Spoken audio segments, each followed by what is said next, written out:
നിലമ്പൂർ ഉപതെരഞ്ഞെടുപ്പിൽ പ്രചാരണം തുടങ്ങി മുസ്ലിം ലീഗ്. ചന്തക്കുന്നിൽ ചുവരെഴുത്ത് ആരംഭിച്ചു. സ്ഥാനാർത്ഥിയാകാൻ സ്വീകാര്യനായ സ്വതന്ത്രൻ ഉണ്ടെങ്കിൽ പരിഗണിക്കുമെന്ന് LDF കൺവീനർ TP രാമകൃഷ്ണൻ പറഞ്ഞു. LDFിൽ നിന്ന് PV അൻവറിനെ അടർത്തി മാറ്റാൻ ഗൂഢാലോചന നടന്നുവെന്ന TP രാമകൃഷ്ണന്റെ പ്രസ്താവനയ്ക്ക് മറുപടിയുമായി PV അൻവറും രംഗത്തെത്തി. നിലമ്പൂർ ഉപതെരഞ്ഞെടുപ്പിന്റെ ചൂടിലേക്ക് മുന്നണികൾ. കോൺഗ്രസിന് മുൻപേ കൺവെൻഷനുകൾ ആരംഭിച്ച മുസ്ലിം ലീഗ് പ്രചാരണത്തിനും തുടക്കം കുറിച്ചു. നിലമ്പൂർ ചന്തക്കുന്നിൽ ചുവരെഴുത്ത് ആരംഭിച്ചു. കൈപ്പത്തിയും വരച്ചു തുടങ്ങി. സ്ഥാനാർത്ഥി നിർണയം കഴിഞ്ഞാൽ പേര് കൂടി ഉൾപ്പെടുത്തും.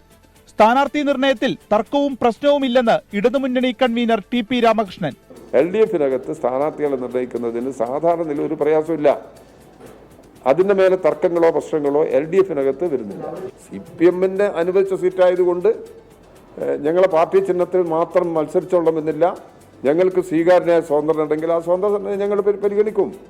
അങ്ങനെ പരിഗണിച്ചിട്ടുണ്ട് കേരളത്തിൽ.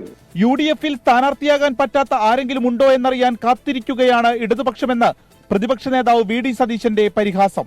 ഞങ്ങളുടെ സ്ഥാനാർത്ഥിയെ നോക്കിയിട്ടാണ്, ഇപ്പുറത്ത് നിന്ന് ആരെങ്കിലും കിട്ടുമെന്നൊക്കെ നോക്കിയിട്ടാണ് അവർ സ്ഥാനാർത്ഥി പോലും ഇല്ല. അവർക്ക് അവരെന്ത് വേണമെങ്കിലും ചെയ്തോട്ടെ, ഞങ്ങൾ അവരുടെ സ്ഥാനാർത്ഥിയെ നോക്കിയിട്ടല്ല, ഞങ്ങൾക്കൊരു സ്ഥാനാർത്ഥി ഉണ്ടാവും. അത് ഞങ്ങൾ വേണ്ട തരത്തിലുള്ള ചർച്ചകൾ നടത്തി ഏകകണ്ഠമായി ഒരു തീരുമാനമെടുത്ത് തെരഞ്ഞെടുപ്പിന് മുമ്പ് സ്ഥാനാർത്ഥിയെ പ്രഖ്യാപിക്കേണ്ട കാര്യമില്ല. തന്നെ LDFിൽ നിന്ന് അടർത്തി മാറ്റിയത് മുഖ്യമന്ത്രിയെന്ന് PV അൻവർ. ഞാൻ ഏത് ഘട്ടത്തിലാണ് മാറുന്നത്? ഈ കള്ളക്കടത്തുകാരുടെ ഒരു ഭാഗമാണ് എന്ന് മാറ്റി തീർക്കാനുള്ള ശ്രമം നടത്തിയ സമയത്തല്ലേ എനിക്ക് അവിടെ നിന്ന് ഇറങ്ങി വരേണ്ടി വരുന്നത്. പിന്നെ എവിടെയാണ് ഈ അടർത്തി മാറ്റുന്നത്? എന്നെ ചവിട്ടി തള്ളിയതല്ലേ പുറത്തേക്ക്. ഉപതെരഞ്ഞെടുപ്പ് തീയതി പ്രഖ്യാപനം വരുന്നതിന് മുൻപ് തന്നെ കൊണ്ടും കൊടുത്തും നിലമ്പൂരിൽ നിറയുകയാണ് മുന്നണികൾ. 24 മലപ്പുറം.